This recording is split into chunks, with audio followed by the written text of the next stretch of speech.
Had seen the Federal Army win several key victories. The fall of Vicksburg, the bloody defensive stand at Gettysburg, and the capture of Chattanooga had all occurred in the last half of the year. The Union appeared poised to win the war with one final campaign. Yet in spite of this string of costly Southern defeats, the Confederacy and its cause remained defiant and unbroken. For almost 3 years, Lincoln had searched in vain for a general with the skill and resolve to defeat Robert E. Lee and end the war. Bungled campaigns, lost opportunities, and tragic loss returns have all tainted the Army of the Potomac's history. No Union general had been able to organize and fight a successful offensive effort against Lee. And without such a campaign, the war would drag on indefinitely. Lincoln needed a man with broad strategic vision and the resolve to carry the fight directly to the Confederacy. And as 1863 drew to a close, the president's support of Meade began to waver. In 63, after the Battle of Gettysburg, he followed Lee back into Virginia and tried to do a campaign that became known as the Mine Run Campaign, which was just an ineffectual attempt to get at Lee's army. It never worked out, and it just failed. And Lincoln was now just convinced that Meade was still not the man that he needed in the East to do the job. Lincoln is now looking for a general that has what we might call today the killer instinct, to go for the jugular.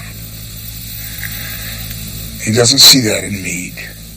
Having run out of options in the East, Lincoln looked west for new blood, untainted by defeat at the hands of Robert E. Lee. After asking Congress to reinstate the position of lieutenant general held only by George Washington and Winfield Scott in the past, the president appointed Ulysses S. Grant to fill that rank in March of 1864. The hero of Vicksburg had at last become General-in-Chief of all federal armies. Grant's a simple person. Lincoln's a simple person. From simple roots with sophisticated thoughts behind it, but they can relate to each other. He's been victorious at Vicksburg. The Grant-Sherman team survived the confusion of Shiloh. He raised the siege of Chattanooga. This guy's a winner. He doesn't seem to accept defeat. Enormous pressure came with Grant's selection. Lincoln knew the country needed military victories in 1864, or else the Democrats might win the upcoming election and recognize the Confederacy. He turned to Grant to save the nation. They were poised in 1864 to not only get a military success, but more importantly, ensure that Lincoln would be reelected, which was critical in 64, because in November, whether the country was fed up with the war and replaced Lincoln, or whether they reaffirmed that he was the man to do the job, was really what it was all about. And he needed Grant to have military success to prove that Lincoln's policies were working, and therefore he should be retained by the voters. The new General-in-Chief went to work on a plan to defeat the South. He designed the 1864 campaign to bring all Union armies into contact with the Confederates, all pushing simultaneously to negate the South's advantage of interior position. No longer would mere territory be the Army's main objective. Instead, the Confederate armies were Grant's targets. They would be brought into battle and destroyed. If he exhausted his own armies in the process, he knew it would exhaust the rebels even more. For the first time, all the Union armies would launch simultaneous offensives. In the East, 3 federal forces would seek to wear down Lee's Army of Northern Virginia. Grant would move with Meade and the Army of the Potomac as it swung around Lee's right flank through the wilderness and cut off the Confederates from Richmond. Meanwhile, General Ben Butler would operate up the James River to distract Lee from the main effort. A smaller force under General Franz Sigel would deny the Shenandoah breadbasket to the Confederate Army. In the West, General Sherman, now in command of Grant's former army, was to move into northern Georgia, destroy the Confederate Army under Joseph Johnston, and seize the industrial center of Atlanta. General Nathaniel Banks would operate from New Orleans to capture Mobile, Alabama, and seal off the Gulf ports east of the Mississippi to Confederate shipping. To assist the Army, Grant appealed to the Navy to tighten its blockade of the South and raid coastal areas. The combination of force brought to bear on the Confederacy would be unprecedented. Grant's master plan for 1864 was to simultaneously put pressure on the South at different points. In fact, there would be 5 armies operating in different areas so that they couldn't shift troops back and forth from one to the other, to make sure that this inability on the South meant that they not only would not be able to defend successfully, but also not counterattack, not reinvade the North again as they had in 1863. And while Grant realized that not every one of these operations was going to succeed, he only needed 1 or 2 to be successful. And that's all Lincoln needed in order to have a political plum with which to get reelected. Meanwhile, the strategy of the South remained mainly defensive, directed solely by Jefferson Davis. The Confederate president was counting on Lee and Johnston to hold their own, even as hopes for a negotiated peace and possible foreign intervention waned.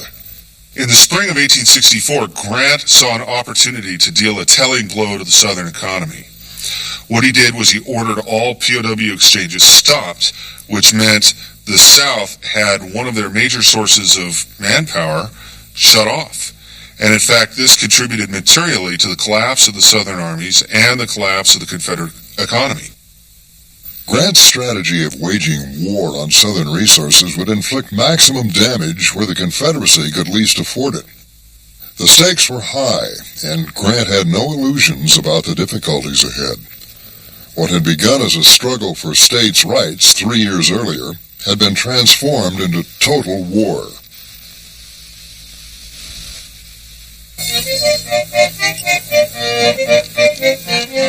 While the Army of the Potomac waited for roads to dry and Sherman made preparations for his offensive, Grant's ambitious plan went into action in Louisiana. One of the things about Grant's strategy was, and it's never really examined as closely as it should be, because after all, the North won, but it failed from the very beginning. Grant's strategy started to unravel very quickly. Part of it wasn't his fault. For example, Banks down in New Orleans had a force that was supposed to capture Mobile, which was the last open port the Confederates had in the Gulf of Mexico, and then move up through Alabama, maybe to Selma if possible, and capture the manufacturing plants there. Well, there were people in the government that had a reason to try and make some political hay out of this, and also some that saw making profit on captured cotton another reason for Banks to go the other direction. So instead of going to Mobile, they sent him into Texas, and the so-called Red River campaign, which ended in a fiasco. The river fell, the boats were nearly trapped, the Confederates were able to ambush them all along the way, and it ended up in a catastrophe and took troops out of the campaign that would have gone to Mobile and Selma, Alabama, and instead, one of the 5 fingers that were going to squeeze the South, as Grant intended, was eliminated. Banks, a former governor of Massachusetts without formal military training, was an inept general. He botched the Red River campaign from the outset. Soundly defeated at the Battle of Sabine Crossroads, some 20 miles from Shreveport, Banks essentially gave up and returned to Union lines. By the time he rejoined Admiral Porter's fleet on the Red River, its level had fallen and the gunboats were trapped. An ingenious system of dams had to be constructed to allow the fleet to escape. The campaign ended in disgraceful failure. Grant's grand strategy for defeating the Confederacy had gotten off to a rocky start.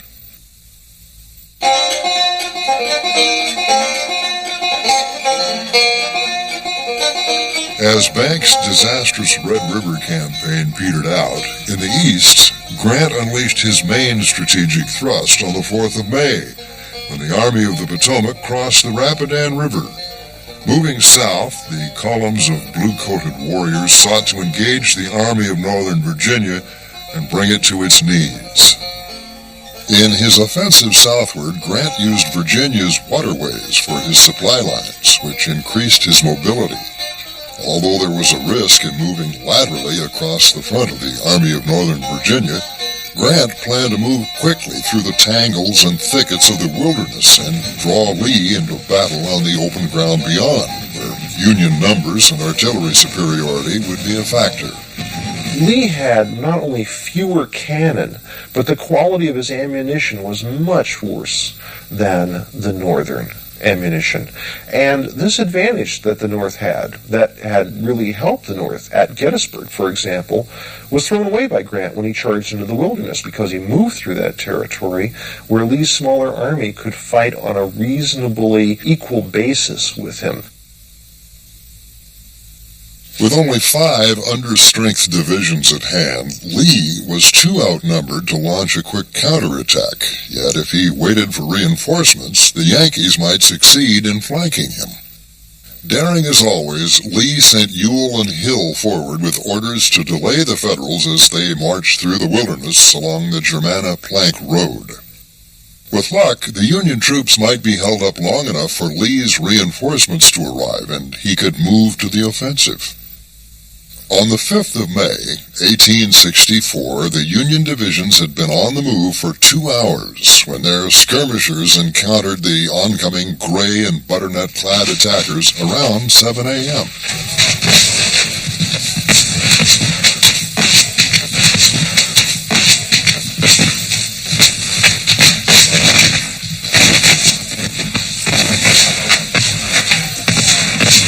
Ewell and Hill were perfectly positioned to batter the Federal Army as it lay strung out on the plank road. If pressed fully, the attack could even cut the Union Army in 2.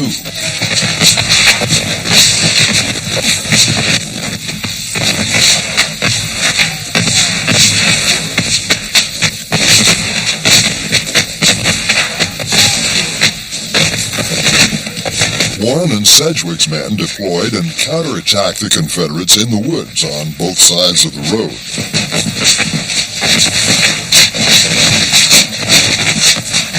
They achieved some success, but were soon driven back by the determined rebels. The fighting quickly deteriorated into a series of confused firefights in the thick woods. Units on both sides became intermixed and began shooting at anything around them. Friendly fire killed hundreds that day as all semblance of order broke down amidst the trees and scrub of the wilderness. For hours the battle raged in a swirl of smoke and flames, with neither side gaining the upper hand. Further south, A.P. Hill's troops attacked the rear of Hancock's corps along the Orange Plank Road. The division of Richard Getty held on while Hancock rushed his men back to the sound of the action and threw them into a counterattack.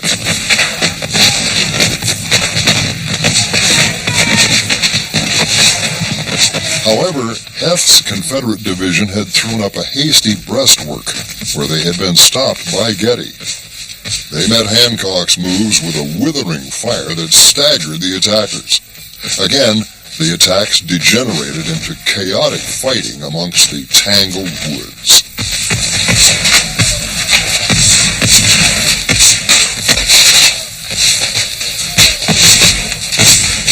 The trees and shrubs soon caught fire, and men from both sides were consumed in the growing conflagrations. The wounded burned to death where they fell, screaming as they became human pyres in this hellish scene. A Northern private wrote that it was a blind and bloody hunt to the death in bewildering thickets rather than a battle. Yet through it all, Grant remained calm at his headquarters, whittling, smoking cigars, and giving commands. When an overexcited subordinate overstated the size and success of a rebel attack, Grant lost patience. Some of you always seem to think he's going to suddenly turn a double somersault and land in our rear and on both flanks at the same time. Go back to your command and try to think what we are going to do ourselves instead of what Lee is going to do. And what Grant planned to do was attack as soon as possible. He now had the entire Army of the Potomac in position, as Burnside's 9th Corps had arrived and moved into line. He also had intelligence that Lee was still waiting for General Longstreet's 1st Corps and Richard Anderson's division, some 20,000 men. Grant directed that Sedgwick should demonstrate to hold Ewell in position while Hancock attacked around Hill's flank. Burnside was directed to drive through the gap between the two rebel corps. The Union attack went forward at 5 a.m., but did not work out as Grant had planned. Sedgwick failed to tie Ewell down, and the ever-inept Burnside was late getting into position. Only on Hancock's front was progress being made, where Hill's weakened and outnumbered line collapsed.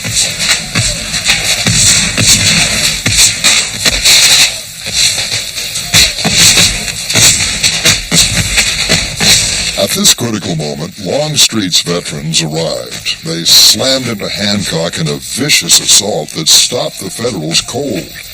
By 8 a.m., Longstreet was pushing the Northerners back.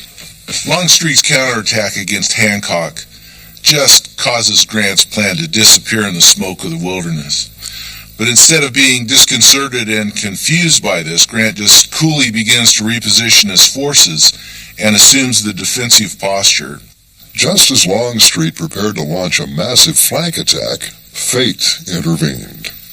As Old Pete rode down the Orange Plank Road to control the attack, he was accidentally wounded by his own men in a repeat of what had happened to Stonewall Jackson at Chancellorsville. Although not fatal, the wound sidelined Lee's most trusted subordinate until October. Longstreet's loss prompted Lee to cancel the flanking movement. Instead, he launched a frontal assault against Hancock, which failed miserably and cost the Confederates dearly. In 2 days of confused fighting, the rebels managed to fight Grant's army to a bloody standstill while inflicting more than 17,000 casualties on the Northern forces. Grant is attacked by the equivalent of 60,000 gray wolves. He experiences nothing he ever experienced before, and that is the full focus of a well-organized machine, the Army of Northern Virginia. This is probably Lee's army at its best. The veterans of the Army of the Potomac knew what this setback meant, another humiliating retreat to refit, followed by dreary months in camp, while the commanders plotted their next move. Grant, however, would not retreat.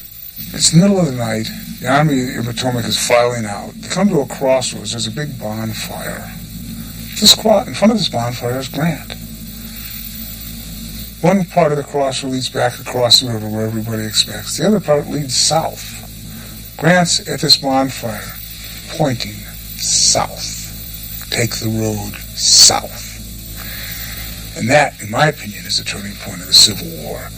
Because from that point on, the Army of the Potomac never retreated.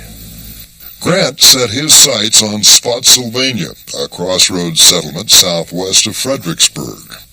It lay on Lee's road to Richmond, and if the Federals got there first, they would be between the rebels and their capital. Informed of the Federal movement, Lee put the Army of Northern Virginia in motion. The race to Spotsylvania was one he could not afford to lose. On the morning of May 8th, a sharp skirmish developed near Spotsylvania between the leading cavalry units. Both sides called for infantry support, but it was Anderson's Confederate infantry brigades that arrived first after an all-night march. The Army of Northern Virginia had won the race.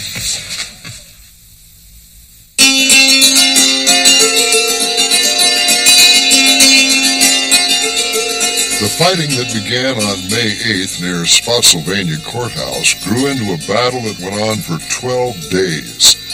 Though the Federal troops greatly outnumbered their rebel counterparts, driving the Southerners from their fortified positions proved a bloody task.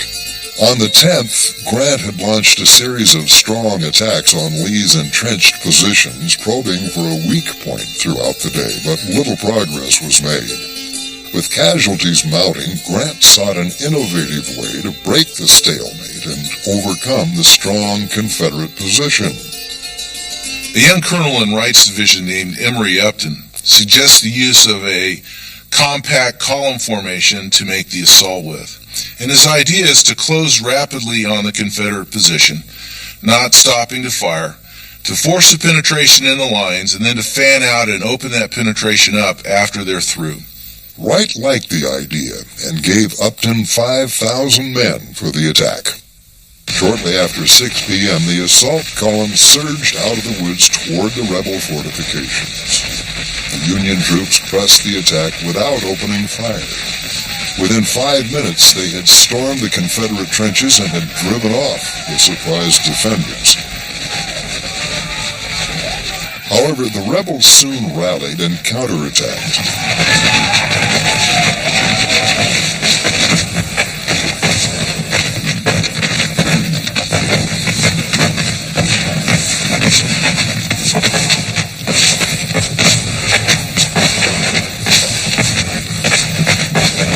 As darkness fell, the blue-clad troops withdrew the way they had come, taking some prisoners with them. Grant was clearly impressed and was heard to say to General Meade, "A brigade today will try a corps tomorrow."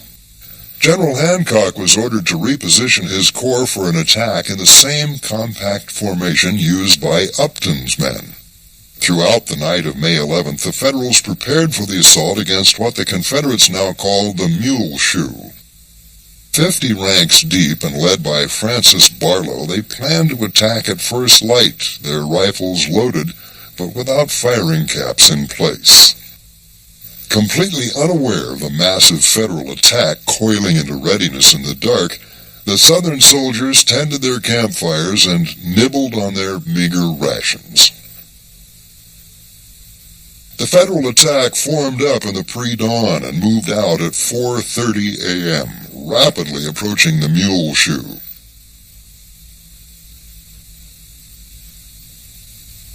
Rebel pickets sent back word of the Yankee approach, and the startled defenders scrambled to face the onslaught. Many of the Southern troops were unable to fire their rifles since their powder had been soaked by the damp night air.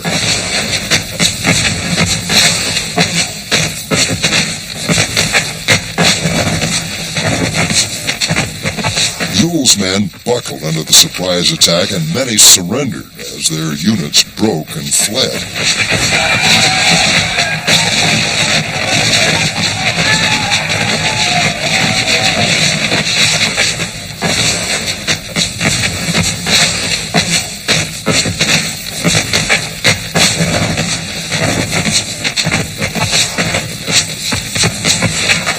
Elsewhere, Confederate outfits continued to fire, unaware that Union troops were now behind them. Hancock's men had cracked the Mule Shoe and were now poised to pierce the main rebel line.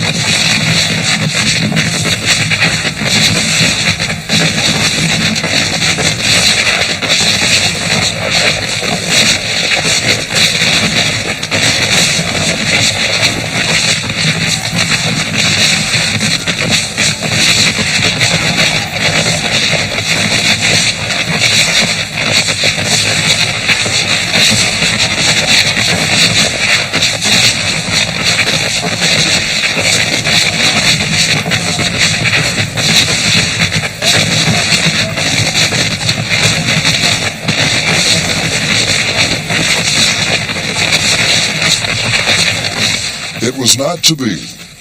Dashing Confederate General John Gordon and his men quickly dug in along the base of the Muleshoe and halted further Union assaults. The issue hung in the balance as both sides rushed more men to the breakthrough.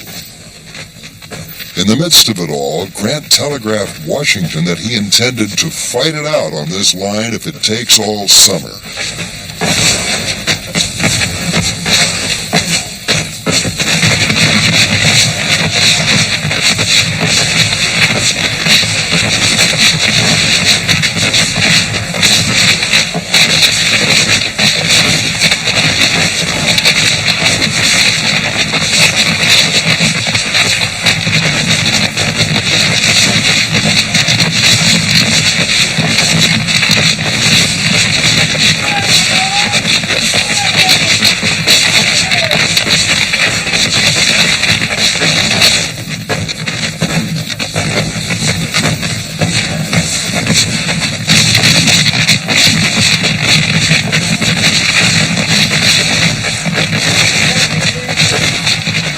Himself appeared on the scene dangerously close to the front.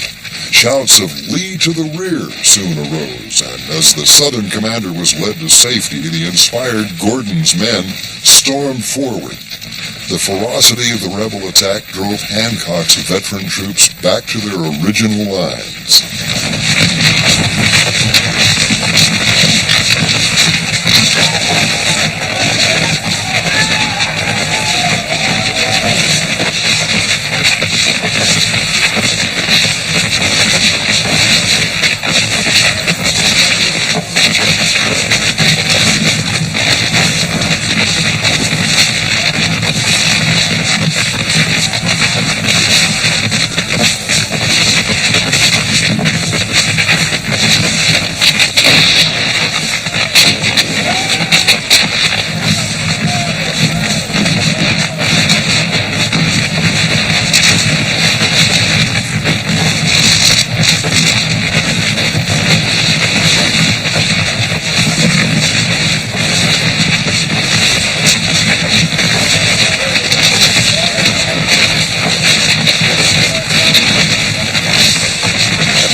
Assault on the Muleshoe saw the most sustained and desperate hand-to-hand fighting of the war.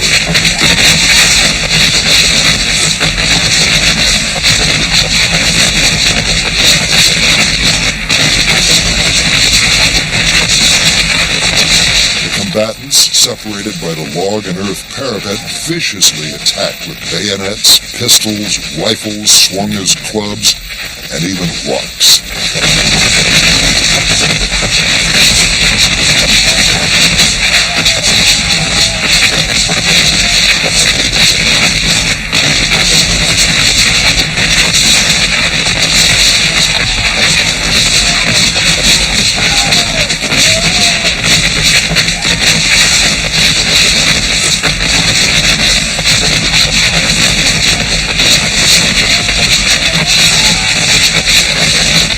Exhausted, both sides withdrew from the scene after dark, leaving behind piles of mangled bodies in what would later be dubbed the Bloody Angle. The northern attack captured the Muleshoe and inflicted some 10,000 casualties on the south, which they really couldn't afford. But in the end, they were unable to penetrate Lee's line.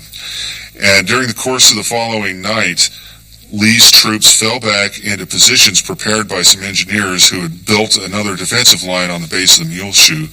And at that point, there was no way Grant's troops were ever going to be able to penetrate. The line was just too strong there.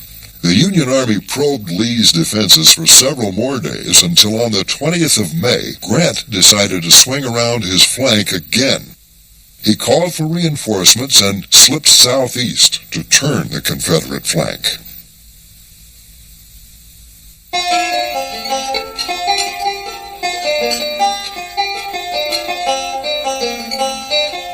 During the Battle of Spotsylvania, Phil Sheridan's cavalry corps had crossed the Rapidan. Sheridan proposed exploiting the move and raiding toward Richmond to draw off Jeb Stuart. Grant agreed, and on May 8th, Sheridan led his 10,000 men deeper into the Confederate heartland. As Sheridan had hoped, Stuart set off in pursuit. After a series of running skirmishes, a fierce battle erupted between the two cavalry commands on May 11th at Yellow Tavern.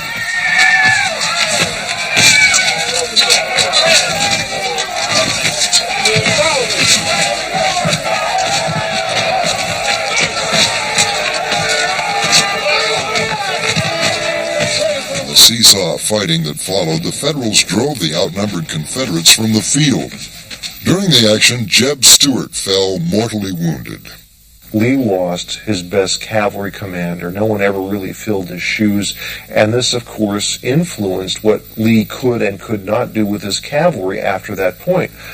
Stuart was irreplaceable, just as Jackson was irreplaceable. And as certain commanders were killed or wounded, like Sedgwick on the Union side, Reynolds at Gettysburg, Jackson on the Confederate side, these men couldn't be replaced. And as a result, what the armies were capable of doing, how much flexibility they had, how much capability they had to do certain operations that took real intuitive sense on the part of the commanders, that took their ability to be flexible and to be spontaneous. When new men are in those positions that haven't been there before or are not as capable, the Army just doesn't function as well. And that's what happened to both sides in '64 as they suffered these losses in leadership. The tremendous success of Sheridan's raid was soon overshadowed by the ineptitude of Ben Butler and Franz Sigel. Both generals had started operations on May 4th in coordination with the Army of the Potomac. Both efforts failed within 2 weeks. Butler had steamed up the James River from Fortress Monroe with an army of 36,000 men and explicit instructions from Grant regarding his mission. He ignored Grant's orders and bungled the entire operation. Timid and indecisive, his attempts to reach Petersburg and later Richmond were turned back, both times by greatly outnumbered forces. He withdrew to his camp at Bermuda Hundred, where he remained until Grant arrived later in the month. Meanwhile, General Franz Sigel was supposed to pin down the Confederates in the Shenandoah Valley. Sigel could not even do that. On May 15th, he was thrashed at Newmarket by General Breckinridge's scratch force that included the Cadet Corps from the Virginia Military Institute.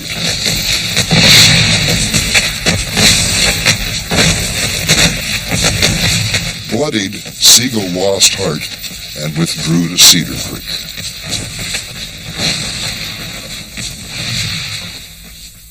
Disappointed by these two disasters, Grant resolved to continue his offensive against Lee. By early June, he had reached Cold Harbor on the outskirts of Richmond. Though he could no longer get between Lee and the Confederate capital, Grant had at last maneuvered the rebels into relatively open country and scheduled an immediate assault. Lee has 40,000 men in his line, but is 6 miles long, and so this isn't a strongly held position. So Grant's idea of an immediate assault might have worked and overwhelmed them. The problem is there's a 24-hour delay while the Federals bring up additional troops and get them in position ready to go. It's critical to the battle. Lee used the reprieve to great advantage. Defensive positions were vastly improved, and some 14,000 reinforcements were brought in, men that Butler and Sigel had failed to tie down. On the morning of June 3rd, Grant's assault waves at Cold Harbor charged Lee's defensive works. Most of the men knew the attack could not succeed, but went forward anyway. Rebel shot and shell ripped through the ranks, leaving piles of dead and dying men scattered all over the battlefield. In less than an hour, the attack had failed. 7,000 Union troops had been killed or wounded. Seeing the carnage, Grant fell into a deep depression. After the assault failed, he left his troops out there to suffer. They didn't pick up the wounded. They didn't call for a truce. And this is a very important point. When you ask for a truce, you're admitting defeat. You admit that you are defeated and that you want to retrieve your wounded. And Grant just wasn't in a position to do this. Some people have criticized him personally because his own pride wouldn't allow him to admit that Lee had defeated him. But there were political considerations also, because if he had asked for that politically, there would have been repercussions to the Lincoln administration. So it may not have been just purely a question of personal pride on Grant's part, but the net effect was awful. Thousands of men were left out there for hour after hour, all night, and many of the wounded simply died, and the casualty rate was much worse than it had to be in terms of killed.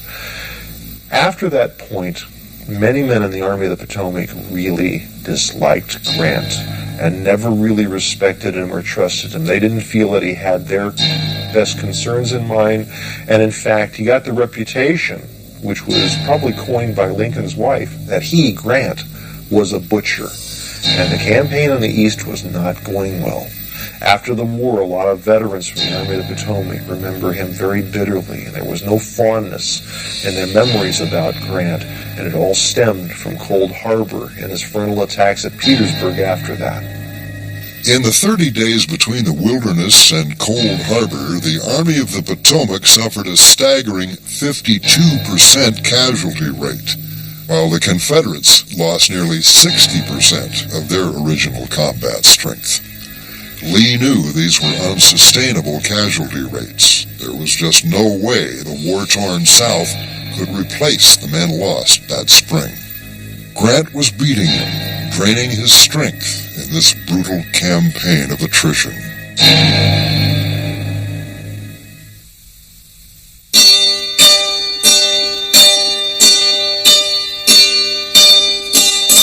So far, Grant had failed in his bid to turn Lee's right flank, but he was not ready to give up quite yet.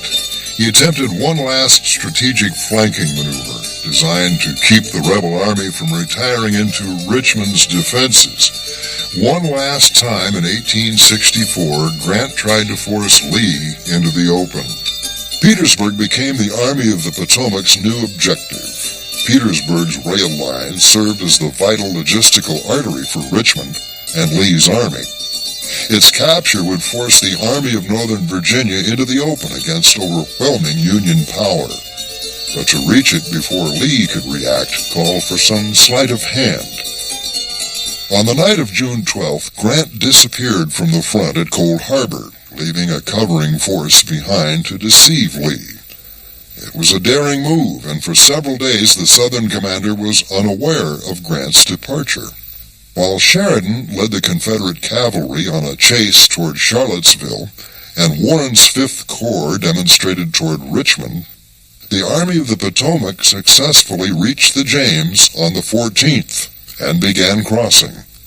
A pontoon bridge nearly 1/3 of a mile long had been constructed by federal engineers, and by the evening of the 16th, with Lee anticipating a full-scale drive on Richmond, the Army of the Potomac was on the south bank of the James, with its sights set on Petersburg. As Grant's army continued their move, the federal commander decided to send General Butler and Smith's 18th Corps ahead to ensure the successful capture of the city, guarded by little more than a skeleton force under the command of P.G.T. Beauregard. In perhaps his finest hour, the Confederate general put up a superb fight. He wisely concentrated his small force and bluffed the Federals into believing they faced much stronger opposition.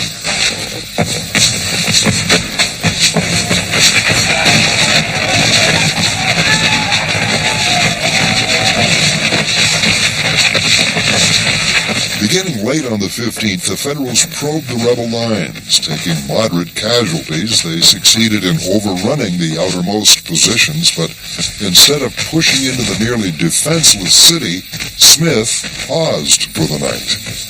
By the next morning, the reinforced Confederates had erected new fortifications. Before noon, Beauregard's force had swelled to 14,000 men.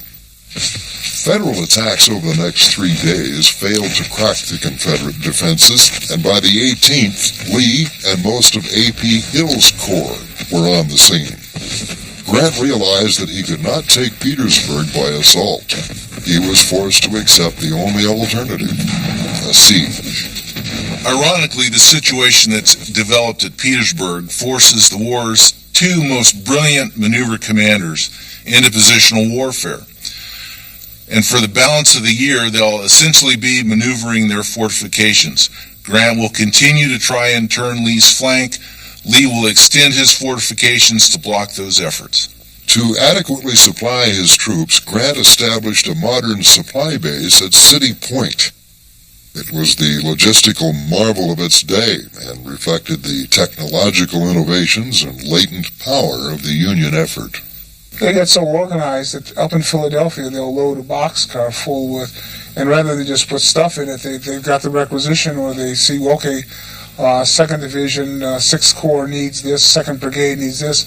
They'll put everything in there for 1st Brigade, 2nd Division, 8th Corps in the boxcar, put a label on the side of it, put that boxcar on a ferry. The ferry's put on with other boxcars. Ferry is taken from Philadelphia. It's on a barge. A tugboat drags it down to City Point. It's unloaded. Right off the barge, right where the barge has railroad tracks on it, they go right into the pier, which has the railroad tracks. The locomotive is hooked up. They take that freight car right to the 2nd Brigade, X Division, X Corps. Boom, here's your freight car. This is modern war. Prepared now to support his army indefinitely, Grant settled into the siege line outside of Petersburg. The American Civil War witnessed many changes in the way battles were conducted. Initially, the troops had marched across open fields with flags flying against an enemy who stood to face them, just as they had for centuries. The casualties inflicted by both sides in these mass attacks were fantastic, and it soon became clear that a tactical change was essential. While attack formations were slow to evolve, defensive works became increasingly sophisticated. By 1864, when the armies stopped, they dug. Soon, elaborate defensive systems emerged, forerunners of the enormous maze of trenches and fortifications that would exist in Europe during World War I.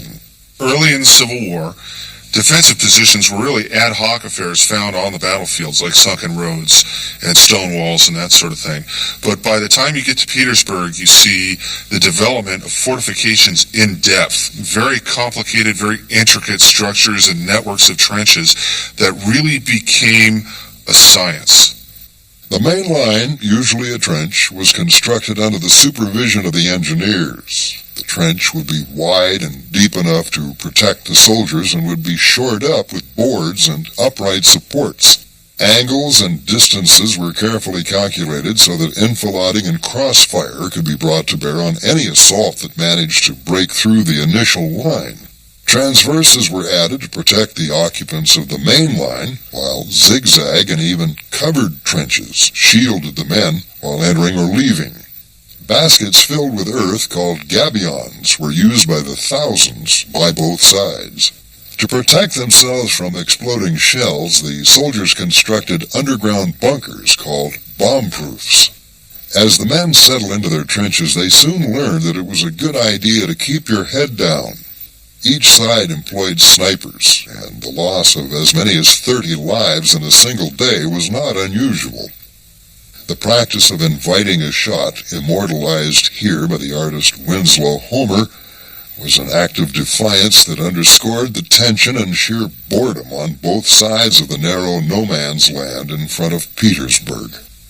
Stalled by the Confederate works, officers on the Union side again sought an innovative way to solve the problem.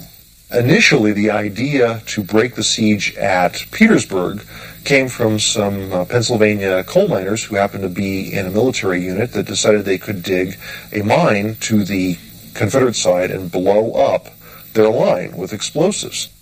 General Burnside, the Corps commander, approved the idea in spite of skepticism on the part of his engineers. Work began on June 25th and progressed rapidly.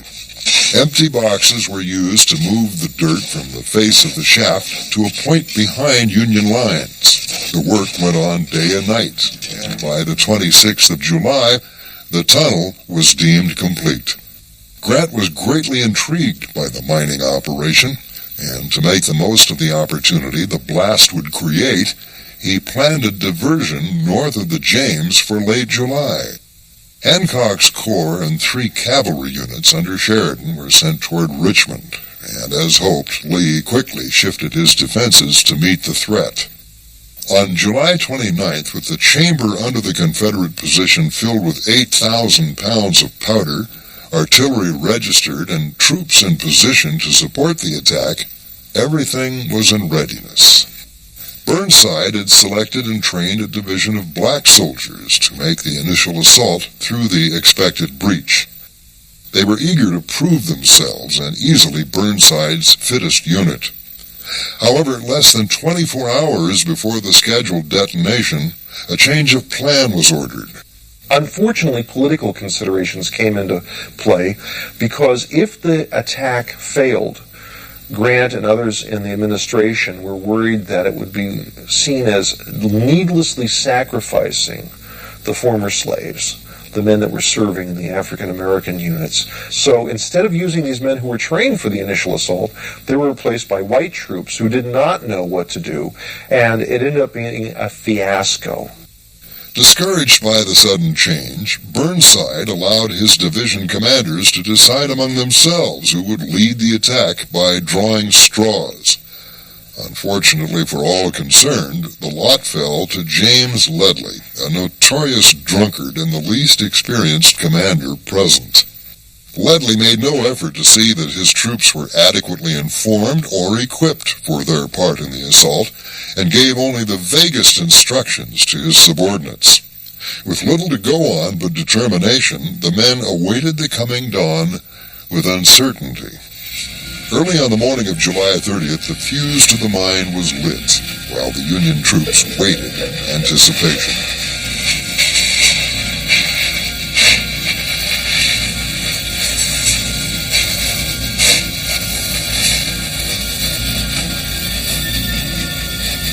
The explosion was set for 3:30 a.m., but the time came and went without the expected detonation. 2 volunteers entered the mine and found that the fuse had gone out. The fuse was relit, and at 4:40, the mine exploded with a tremendous roar.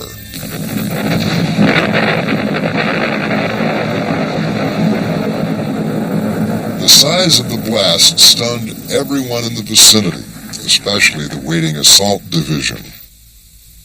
The first waves reached the crater and were so awed by the destruction there that the men halted.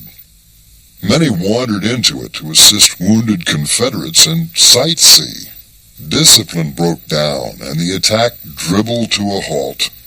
General Ledlie, who should have been rallying his division forward, was nowhere to be seen. He had retired to a bomb-proof to get drunk with General Ferraro, the commander of the Black Division, originally slated to lead the assault. Without their leader, Ferraro's troops formed the next wave of the attack, but they were too late. Confederate reinforcements arrived to block the gap and poured murderous volleys into the brave regiments. By 9:30, it was obvious that the attack had failed, yet Burnside delayed a withdrawal. Confederate General William Mahone appeared on the scene and led a counterattack that pushed the small Federal penetration back into the crater.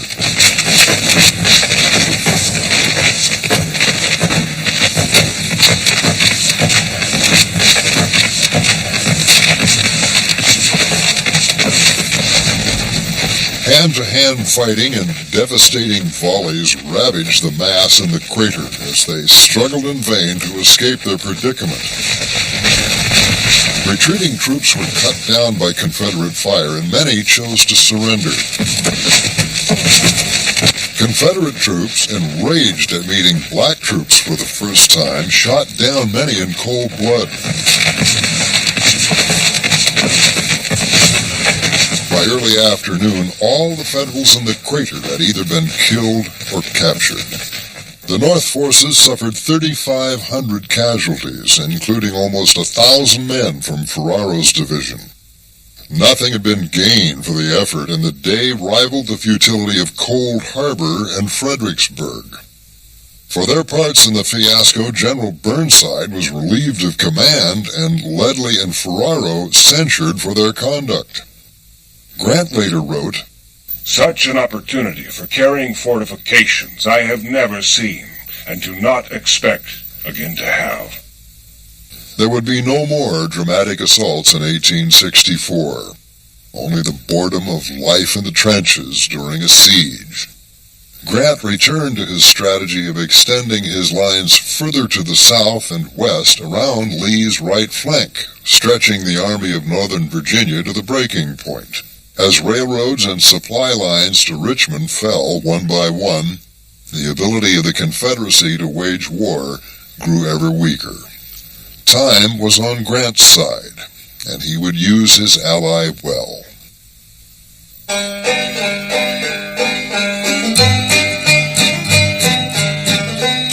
Like its capital, Richmond, the entire Confederacy was slowly strangling under the Federal blockade.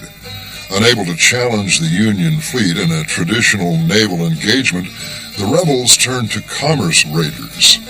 One of the key elements of the Civil War that had major repercussions internationally was the fact that since the Confederacy could not break the blockade, they could only try and run through it with fast vessels, they had to do something to strike back, and so they decided upon a piracy, literally a policy of piracy, where they would outfit raiders who would sail upon the ocean, come across Union shipping, obviously merchant shipping, and either take them as prizes, destroy them, sink them, or whatever they could do damage to the North in return for the damage being done to the South. The Florida, the Shenandoah, the Alabama are very successful. And it really irritates many of the northern shippers, and they sense the great depredations of this, that, or the other raider. And it's irritating as hell to the Union. In late June 1864, the CSS Alabama was just ending a successful voyage against Union merchant ships when the USS Kearsarge, a steam frigate under the command of Captain John Winslow, caught up with her near the harbor at Cherbourg, France. In a major engagement, which the Confederate sailors really weren't geared for, as opposed to the Union. This was a real battleship, whereas the Confederate Alabama raider was going after unarmed merchant vessels, and they weren't really prepared to slug it out with a major battleship in the Union forces, and it got the upper hand and sank the Alabama. Though the sinking of the Alabama did not mark the end of the Confederate raiders, the futility of the effort became increasingly clear to the South. It is a hit-and-run type of thing. And a hit-and-run operation, preying on just the merchant ships and everything, raises the cost of doing war to your enemy. It doesn't defeat him. You just realize, okay, I got to dig deeper into my pockets. And the North had deep pockets.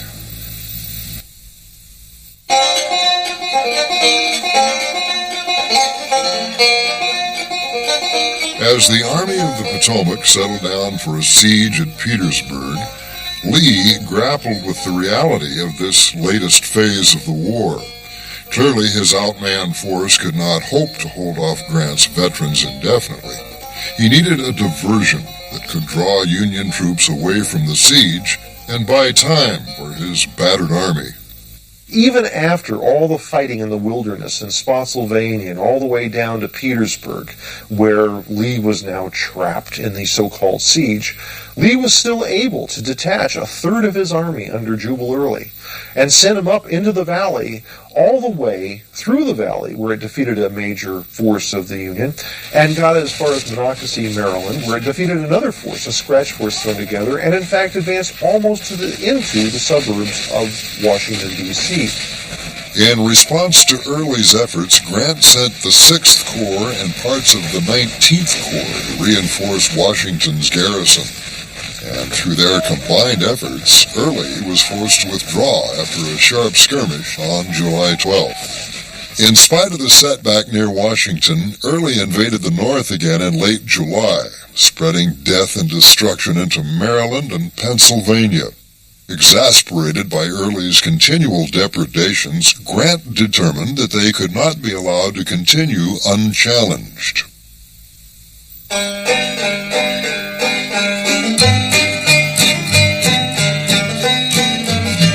Because of Jubal Early's raid on Washington, and the fact that even though he retreated and was unable to capture Washington, he stayed in the valley, and it was almost like the Confederates thumbing their nose at the North, and you couldn't ignore the fact that the Confederates were doing as they damn well pleased, it seemed, despite all of Grant's efforts. So Sheridan was detached with a major portion of the Union forces in the east to basically defeat Early, capture the valley, and also render it impossible for the Confederates to use anymore as a breadbasket to feed Lee's army, and make sure that it would no longer help Lee's army and sustain it in its fight. Sheridan proved more than worthy of his task. Throughout August and September, both sides initiated skirmishes around Winchester, Virginia. Though indecisive, they pinned the rebels down long enough for Sheridan to systematically destroy everything of value in the valley. His scorched earth tactics forever earned him the wrath of the South. The climax of this last campaign in the valley came on October 19th when Jubal Early launched a surprise attack against Sheridan at Cedar Creek. The assault initially succeeded, and the Union troops fell back in disarray. Absent when the fighting began, Sheridan soon appeared in one of the Civil War's most stirring vignettes. His army is being rolled up, and it looks like they're going to lose, and Sheridan rides in shortly after that and is able to rally his forces and prevent the disaster. In fact, he not only rallies them to make a successful defense, but then leads a counter-offensive which crushes Early's army and leads to the capture of the Shenandoah Valley. Lee's effort to divert the Union, although partially successful, had provided no real advantage. Grant slowly extended his grip around Petersburg, and Lee's threadbare Confederates were trapped. There would be no escape. Grant had not blinked, and the stage was being set for the final acts of the Civil War, as General Sherman's army bore down on the very heart of the Confederacy.